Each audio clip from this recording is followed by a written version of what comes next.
पहली बड़ी खबर सीधे आई है इस वक्त की बड़ी खबर। ट्रंप ने ईरान को दी सबसे नई धमकी। डील के लिए ईरान के पास बहुत कम वक्त है। ईरान को परमाणु हथियार हासिल नहीं करने देंगे। ट्रंप ने यह लेटेस्ट धमकी दी है। इस सब के बीच में एक और बड़ी खबर, हो सकता है ईरान पर फिर हमला करना पड़े। ट्रंप ने कहा है ईरान में पूरी तरह सत्ता परिवर्तन चाहते हैं। ईरान हमसे डील करने के लिए गिड़गिड़ा रहा है। ईरान को ट्रंप ने फिर दी हमले की धमकी।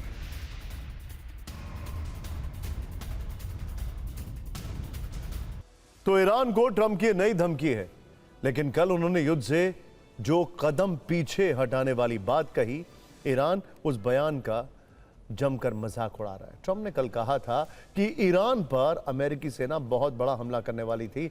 ईरान पर होने वाली मिलिट्री स्ट्राइक को फिलहाल के लिए रोक दिया गया है। अमेरिका ने यह फैसला खाड़ी देशों के कहने पर लिया है। सवाल यह है कि वो कौन से खाड़ी देश हैं जिन्होंने ट्रंप को ईरान पर अभी हमला न करने के लिए मनाया। सवाल यह भी है कि क्या ये ट्रंप का कोई नया यू टर्न है? क्या वो एक बार फिर से यू टर्न प्रेसिडेंट साबित हुए हैं, या फिर यह उनका कोई वॉर ब्लफ है जिसके साए में खाड़ी में विनाश का चैप्टर खुल सकता है? असल में ट्रंप ऐसा पहले भी करते रहे हैं। जानकार इसे उनका डिप्लोमेटिक मूव मान रहे हैं और ट्रंप का यह कूटनीतिक छलावा भी हो सकता है, क्योंकि पिछले 2 साल का इतिहास देखें तो ट्रंप ने जब जब यह कहा है कि वो ईरान पर हमला नहीं करेंगे, तब तेहरान पर कुछ ही घंटों बाद ही एयर स्ट्राइक हुई है।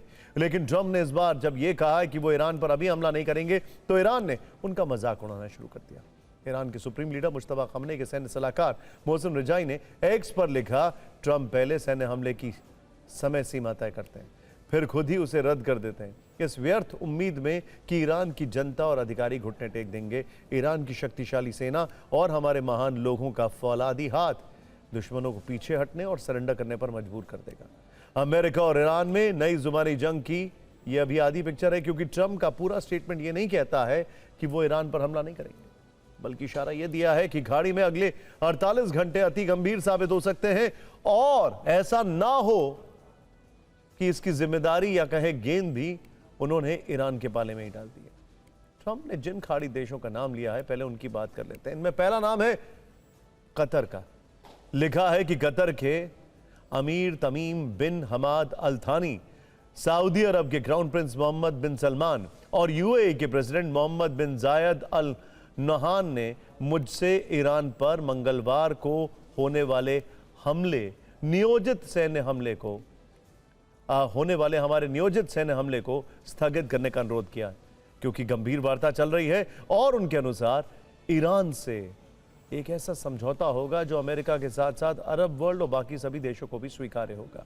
ट्रंप के मुताबिक इस समझौते के हिसाब से ईरान के पास परमाणु हथियार नहीं रहेंगे, लेकिन ईरान ने अगर ऐसा कोई समझौता नहीं किया तो अमेरिकी सेना किसी भी क्षण ईरान पर पूर्ण और व्यापक हमले के लिए तैयार है। न्यूयॉर्क टाइम्स की रिपोर्ट है कि ट्रंप अब ईरान को समझौते के लिए और ज्यादा वक्त देने के मूड में नहीं है।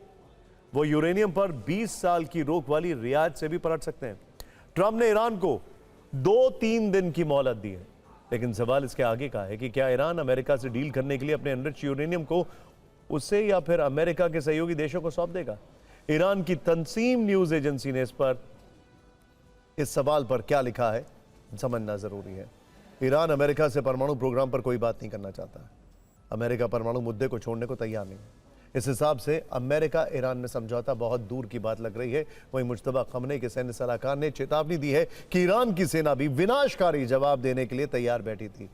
योजना ऐसी थी कि अमेरिका ने ऐसा इतिहास में भी नहीं देखा होगा। इंटरेस्टिंग बात, ध्यान से समझिए। इस जंग को शुरू होने से पहले ईरान और अमेरिका के बीच में जो डिप्लोमेटिक टॉक्स चल रही थी, उसमें ईरान ने अपने न्यूक्लियर एनरिचमेंट पर जो प्रस्ताव अमेरिका को दिया था, वो पूरी दुनिया कह रही है कि वो अब तक का सबसे अच्छा ऑफर था। लेकिन उसके बाद छल हुआ, ईरान पर हमला हुआ, सुप्रीम लीडर को मार दिया गया। तो किसी भी सूरत हाल में अब का जो ऑफर होगा वो उतना अच्छा तो हो ही नहीं सकता, क्योंकि अब ईरान को खौफ नहीं है, उसे डर नहीं है अमेरिका का। हमले के बाद वो डर खत्म हो चुका है। ईरान ने यह भी कहा है कि इसे हमला टालना नहीं बल्कि पीछे हटना कहते हैं। यूएस बेस वाले देश हमलों से डरते हैं।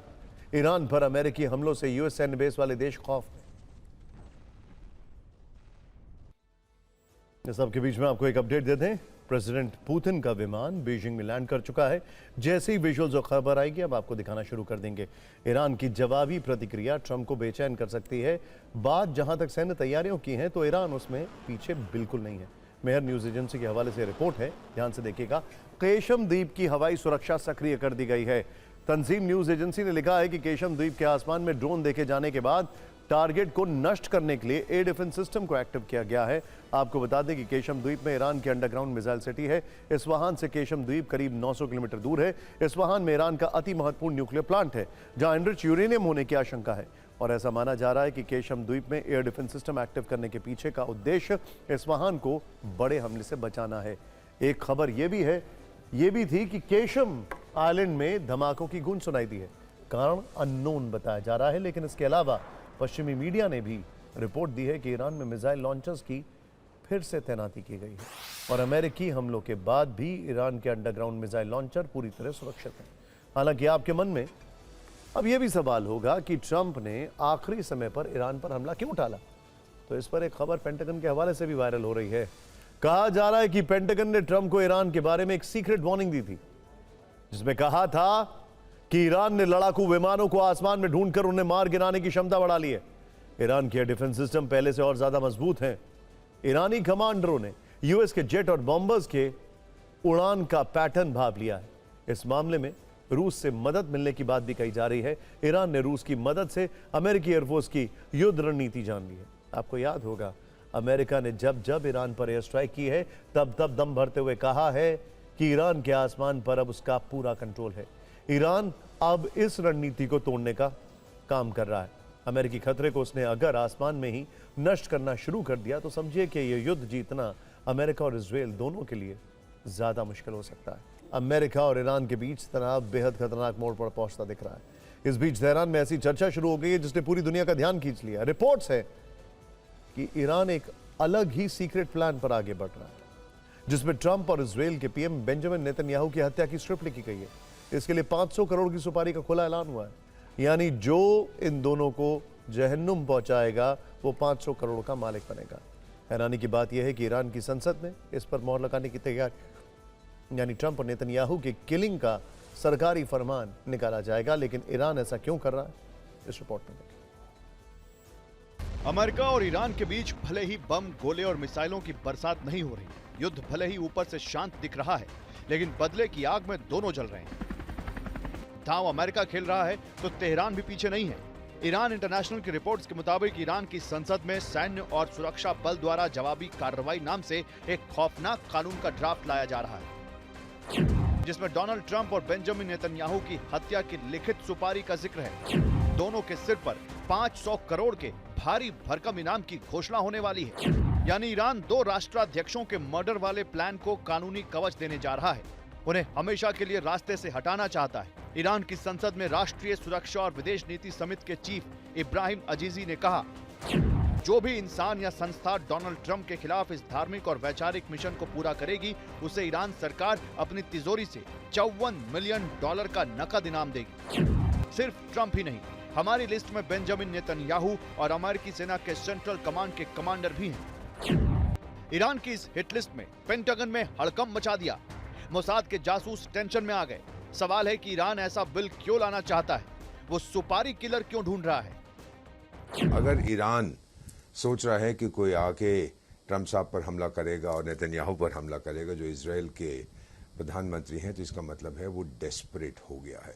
एक तरह से सुपारी किलर जो होते हैं उनको आप ढूंढते हैं जब आप बहुत बुरी स्थिति में होते हैं। ईरान अब चाहता है कि कोई और आके, वो देखता है कि डोनाल्ड ट्रंप और बेंजामिन नेतन्याहू उनके 2 सबसे बड़े दुश्मन हैं ईरान के, तो किसी तरह से ये चले जाए यहाँ से। ईरान का ये खेल सिर्फ संसद के बयानों या कानूनी ड्राफ्ट तक ही सीमित नहीं है, बल्कि इसके लिए इंटरनेशनल लेवल पर बड़ी मुहिम चलाई जा रही है। रिपोर्ट्स की माने तो हाल ही में ईरान और उसके आसपास के इलाकों में आम लोगों को फोन पर मैसेजेस भेजे गए। इनमें ट्रंप की हत्या के लिए चलाए जा रहे अंतर्राष्ट्रीय इनाम अभियान से जुड़ने के लिए उन्हें उकसाया जा रहा है। तेहरान के एक मीडिया आउटलेट के मुताबिक ट्रंप को निपटाने की इस खूनी मुहिम को अब तक करीब 2,90,000 लोगों का सीधा सपोर्ट मिल चुका है और जनता की तरफ से लगभग $25 मिलियन का फंड भी जुटाया जा चुका है। ट्रंप और नेतन्याहू के सिर पर इनाम का यह मामला ऐसे समय में आया जब एक तरफ ईरान शांति प्रस्ताव भेज रहा है और दूसरी तरफ बदले और जवाबी कार्रवाई की खुली धमकी दी जा रही है। ईरान का मानना है कि ट्रंप, नेतन्याहू और अमेरिकी सेंट्रल कमांड के कमांडर एडमिरल ब्रैड कूपर की supreme leader Ayatollah Ali Khamenei की हत्या में भूमिका थी, इसलिए उन्हें टारगेट करना उनका अधिकार है। रिपोर्ट के अनुसार ईरानी संसद 28 फरवरी को तेहरान पर हुए हमलों के जवाब में इस प्रस्ताव पर वोट कर सकती है। इसी अटैक में अली खामनेई समेत कई सैन्य कमांडर और बड़े नेता मारे गए थे। Bureau report, TV9 Bharatvarsh.